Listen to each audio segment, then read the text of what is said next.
आमदार सुनील शिंदे आणि काही नगरसेवक शिंदेंच्या सेनेत प्रवेश करणार असल्याचं सूत्र सांगतात। ठाकरेंच्या शिवसेनेला त्यामुळे आणखी एक धक्का बसणार का, हा सवाल उपस्थित होतोय। सचिन अहिर यांच्यानंतर सुनील शिंदेही ठाकरेंना रामराम करणार का, हे पाहणं महत्त्वाचं असणार आहे। ठाकरेंच्या शिवसेनेला आणखी एक धक्का बसणार का, अशा चर्चा सुरू झालेल्या आहेत। कारण सचिन अहिर यांच्यानंतर सुनील शिंदे देखील ठाकरेंना रामराम करण्याच्या चर्चा आहेत। शिंदेंच्या सेनेमध्ये सुनील शिंदे प्रवेश करणार असल्याची सूत्रांची माहिती आहे।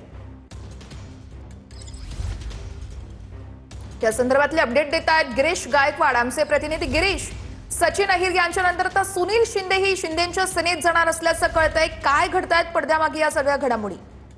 नक्कीच आपण पाहतो पडद्यामागे बऱ्याच मोठ्या घडामोडी घडतायत असं म्हटलं जातं आणि आपण पाहतोय की ऑपरेशन टायगर हे सध्या सक्रिय आहे आणि स्वतः महाराष्ट्राचे उपमुख्यमंत्री एकनाथ शिंदे यांचं यावर लक्ष आहे। राज्याचे उपमुख्यमंत्री एकनाथ शिंदे यांच्याकडून पुन्हा एकदा ठाकरेंच्या शिवसेनेला मोठा धक्का बसण्याची शक्यता वर्तवण्यात येते। सूत्रांच्या माहितीनुसार ठाकरे सेनेतील विधान परिषदेतील आमदार सुनील शिंदे आणि काही नगरसेवक आता शिंदेंच्या शिवसेनेत प्रवेश करणार असल्याची माहिती आहे। जवळपास 12 आमदारांचा एक गट तयार झालेला आहे जे ठाकरे यांच्या पक्षातील आहेत आणि हे सगळे एकत्र पक्ष प्रवेश करणार असल्याची पण माहिती आहे। पण त्याची जी अजूनही प्लॅनिंग आहे ती सुरू असल्याची सुद्धा चर्चा पडद्यामागे आहे आणि एकत्र यांना कधीपर्यंत पक्षामध्ये घ्यायचं यावर सध्या खलबतं सुरू आहे।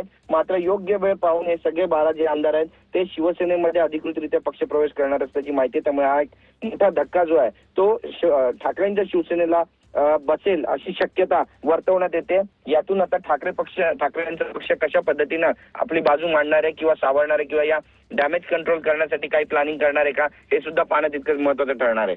निश्चितच गिरीश, धन्यवाद दिलेल्या या सविस्तर माहितीसाठी।